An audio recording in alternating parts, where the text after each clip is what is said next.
Hey everybody, and welcome back to another episode of Air Hauler 2 with me, Herd 37. So, we're finally getting kind of out of the holidays. I haven't flown much because of the holidays and all kinds of stuff going on and everything. Every time I have time to fly, I'm just not quite in the mood and doing other things and everything. But now I'm finally getting back into it here. The holidays are about over and everything, so I'm going to get to start flying again. And I've had Caitlin Wright, one of our employees, one of our AI pilots, fly the Piper Cherokee over here to KEOP. It's in Pike County, Kentucky, I do believe. Not too far from where I used to live. Yeah, so over here, that can't be right though, right? It can't be right because it's north, so Pike County would be down in south of here. So I have no idea what the hell. KEOP, it's in it's in Waverly, Ohio. I was about to say, like, it's north of. Yeah, because Pike County would be down southwest of Huntington. All right, so Waverly. Okay, all right. So Waverly, Ohio. I understand that. I've actually been through there a bunch. But anyway, we're going to fly over to KUNI. That's in Athens, Ohio. It's a really short flight. It's only like 33 miles. And the reason I went over there is because you can see right here at KUNI, man, there are tons of short flights. The one over there. There's one over here to Columbus, KT0. It's like 59 miles. This one's 48, 84, 63. So there's like all kinds of short flights over here. So I thought that would be great to get a whole bunch of short flights in and get this thing ramped up. So I've already accepted it. Already got this thing up. In fact, I started to fly. I started right when the FSX got started up. I realized I hadn't hit record on the mic or on the freaking video, so we had to do this again. Kind of ridiculous. All right, let's go ahead and hit fly now. Little Piper Cherokee, 544 pounds of furniture. We've got 11 gallons of fuel. It gives us a range of 140, way more than what we need. We're just going 33 miles. We got to do FS Commander. Gotta show. See, like I said, I was recording this. I thought I was recording it, and it wasn't. So now we got to do this all over again. All right. KUNI. Oh, that's actually already in there. So flight plan. KEOP to KUNI. And I guess I can go ahead and show you the weather. I already know the weather is coming out of the southwest, the wind. And over here at KEOP, we're going to be taking off on runway 5. That's a heading of 249 degrees. Then we'll be taking a little 33 miles over here to KUNI. We'll also be landing on 25 over there. Zoom out on, of course, well, there's one. Yeah, it's strong winds coming out of the, that's where we're landing. But you can see it's all coming out of the southwest, and, yeah, the winds are going pretty good. So we'll be taking off from runway 25 there.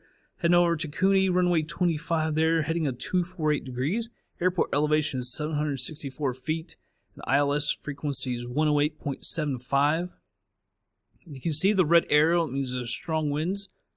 It says 230 degrees at 23 miles an hour, gusting at 31. So, and it's overcast. So it could be interesting since we're flying this little plane, and I'm not all that used to it yet. So when it's windy, it's not going to be that great. But luckily, we're flying into it, so hopefully it'll stay there. And with that, I guess so we've already got it all loaded up. So we'll set this over to VFR. We're flying to the west. We could go 7,500, but it's so short. Let's just go to 5,500 feet. I'll change the time here. Make it like 1:41, although it'll knock off several hours because it's UTC. We don't want it last position because I didn't fly it there, so we'll put it over here at ramp 2. And with that, we can go ahead and move on over to the plane. Alright, everybody, here we are in the little Piper. Got the weights and the fuel and everything set. Another refresh in there. Mute my mic for 1 second.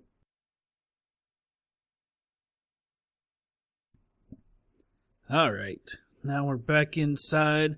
And go ahead and get this thing started up. Let's go ahead and, well, actually, I won't turn that on. Oh, and I got the red light on. I was flying this thing just kind of screwing around the other night, and it was actually at nighttime, and I love that little red light, by the way. We don't need it. Alright, so let's go ahead and we'll prime it. I don't think that the mixture has to be on for you to prime it. Alright, but now we will open up. The parking brake is on. Let's go ahead and turn on the fuel pump. Well, we need to turn on the master switch first. Turn on the mags, the beacon, and then we'll hit the starter button. Get her started up. And we can turn off that fuel pump. See, like, some people leave that on and some people leave it off, but I was watching a video of a guy flying, it wasn't a Cherokee, it was another kind of Piper, very similar to this, and he was even leaving that on as you start it up. So it's kind of going off that, because like I say, we don't actually have procedures. I'll lean that out to 60. By the way, I also finally found out some stuff about the carb heat. They say that if you're going to use carb heat, you need to go all the way off or all the way on if you're going to use it, unless you have a gauge. If you have a gauge, you can use it, you know, like a percent. But they say if you don't have a gauge, you need to just go full hot. So when we do use it, we should go full hot with it. Now I'm going to go ahead and I'll do it at the runway if I can remember. Because technically you're supposed to use it before it ices up, not after it ices up. It's kind of interesting. Like, see, even if it's 70 degrees out there, you can still get icing because of the temperature. It's kind of crazy, I thought. Pitot heat. Turn on the radio master switch. Get all the electronics on. Alright, check this out. Get all the messages off. We can hit up ATC. Indianapolis Center. Like I say, I hate when we have to do this because once we're up in the air, I gotta seems like it takes a while to get that off. Piper Golf Kilo Echo Cleveland Sierra cleared to Kilo Uniform November India Airport as filed. Climb and maintain 5,500. Departure frequency is 132.3 squawk 1357. Clearance void 30 minutes from now. Alright, so we'll go ahead and read that back. I don't know if you'll be able to see this with it does give it a little bit of effect with the lights on. Maintain 5,500.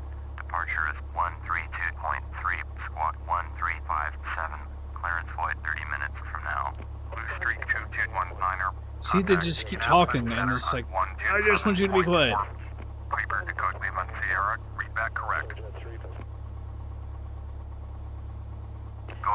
Alright, so let's turn over to the traffic.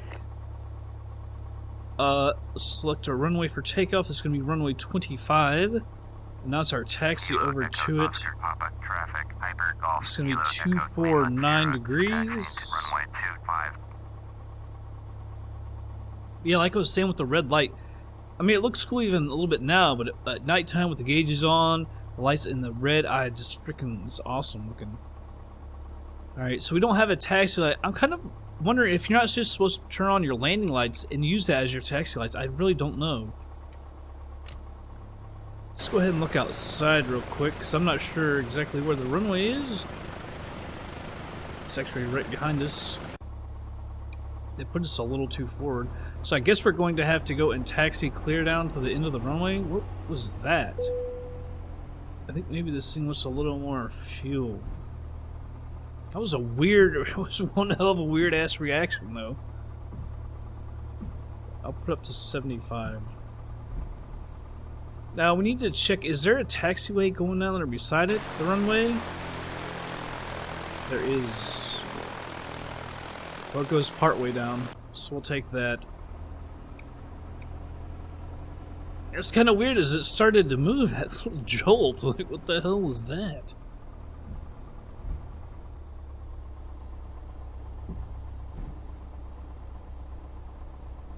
Sorry, I was looking at something else while I was taxiing. I thought there might have been something closer. It was kind of weird how it went on the runway right there. That kind of sucks, so we have to go take off from the other direction. Although we might just go over here to the end of the taxiway and take off from there. I mean, this thing is so powerful, and we really don't have that much stuff in here. Only got 11 gallons of fuel. We might be able to do it.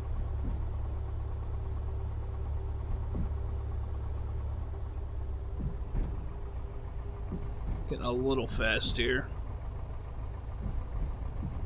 Yeah, but the holidays are just about over. Actually, tomorrow's New Year's, and then it will be over. But then I get laid off on Thursday, so that's awesome.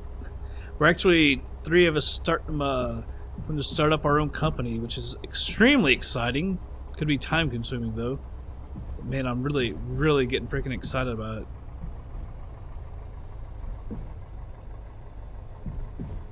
Alright.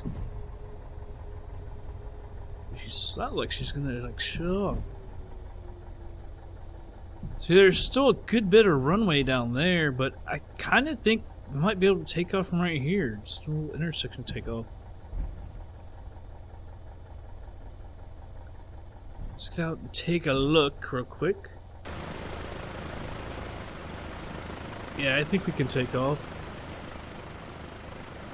Yeah, that should be enough. So we're going to be departing out to the east. Kilo Echo Oscar Papa traffic Hyper Golf Kilo Echo Lima Sierra. Let's go ahead and landing lights. 25 east departure. Strobe as well. Putting out the flaps to 1 notch. We'll go full carb heat. Alright. Let's go ahead and get on the runway. Full rich on the mixture. We'll do a rolling takeoff. I'm going to come out a little further before we get on the runway.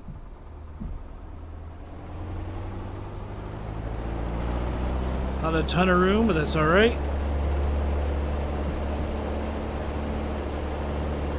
Taking me way to the left.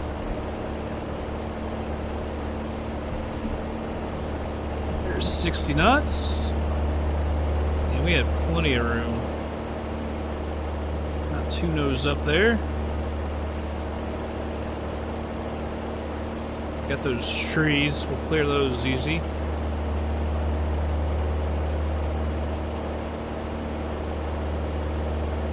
Go ahead and retract the flaps. Man, she's slippery. I was noticing that the other day. This airplane is really slippery. As far as like flying straight, she doesn't really like it. I don't know why, but I noticed that it's really harder for me to fly this thing straight ahead. It's always kind of wanting to go, you know, just kind of slipping around. Although I've been flying in a lot of windy areas, so that might have something to do with it. It's just been really kind of feeling slippery. I've had a hell of a time pitching it sometimes and getting it to stay. Really wants to get nose up, and then I'll hit like 2 notches down on the trim, and it'll go way nose down and hit 2 notches back up, and it goes flying back up, and I've had a heck of a time with it. Let's go ahead and call up the approach. Still need to trim this thing down. 1,300, climbing 5,500. Now it acts like it's trimmed way too down.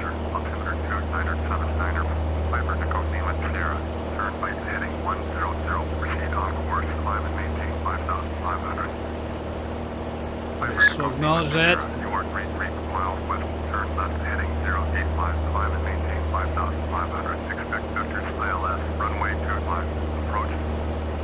Turn left heading. So now I have to acknowledge that, but then I need to cancel IFR. 500, expect vectors ILS, runway 25, approach. Hyper Echo Lima Sierra. Now we can cancel it. Hyper Echo Lima Sierra, collect cancel IFR. Hyper Echo Lima Sierra, understand cancel IFR, please confirm. Confirm that. Cancel IFR, Hyper Echo Lima Sierra. Keep having to take my eyes off of what I'm doing to read. IFR flight plan is canceled. Resource service terminated. Squawk 1200, maintain VFR, frequency change approved. Alright. You know what kind of sucks is they don't change your squawk for you when you cancel it. And when they're reading it out, it does change it for you. 1200. 1200, maintain VFR, frequency change approved. Turn left heading 1085, climb and maintain 5,500. Expect vectors ILS, runway 25, approach. Hyper Echo Lima Sierra, understand cancel IFR, please confirm. All right. There's airport list, although we'll get that in just a second. Need to get my hands back on the flying. I say I hate having to read all that crap.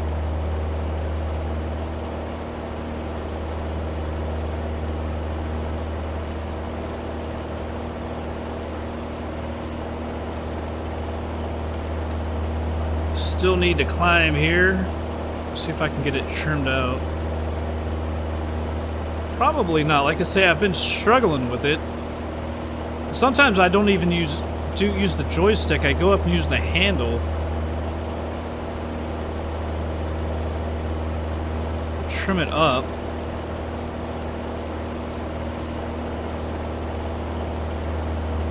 See what the desired heading is. 092.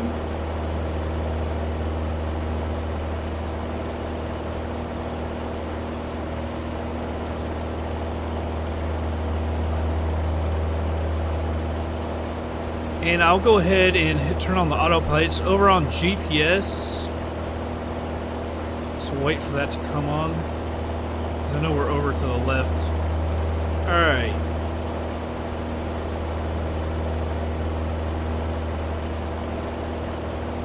There we go. Now it'll follow the nav over to the GPS. Now we can just worry about the altitude, as the nose is coming down. Like I said, I don't know why, but I've had such a hard time trimming this aircraft and getting it to stay right where I want it.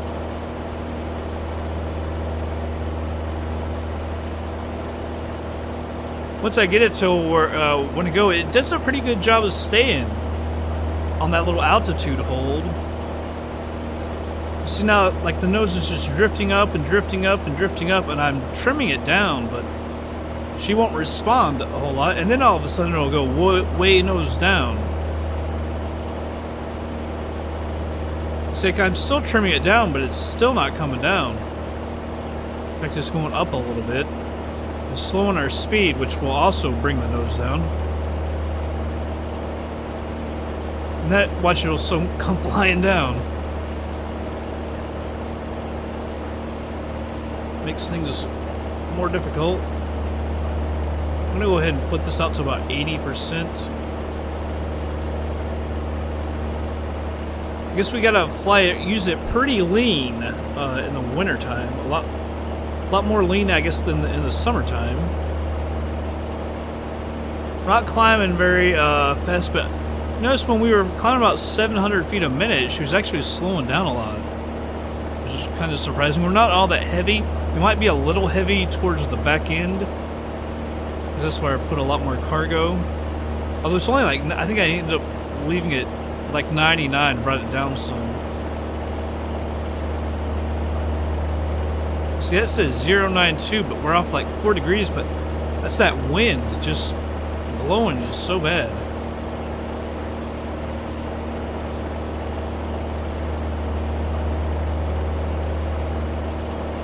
It can't be actually flying at 090. Is this thing off?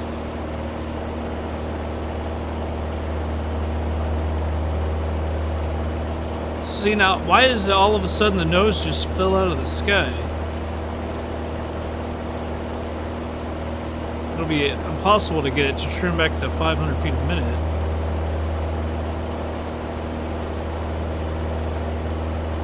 Hold it, see what happens. So I'll let go and let's see if she drifts back up.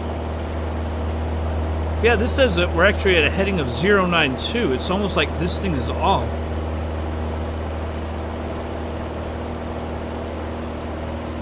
It's interesting.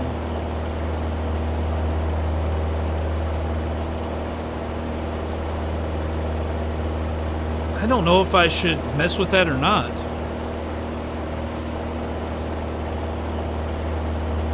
Okay, so this thing says that we're flying at 092. So I'll put it, if I can get to say 092. Come on, all of a sudden like she wants to climb just out of nowhere. We'll trim it down a little bit. I just don't want her to come flying down. We've only got about 1,000 feet to go.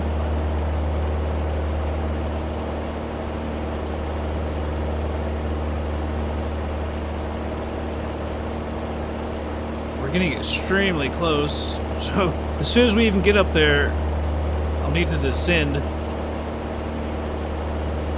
gonna go ahead and put KUNI in there.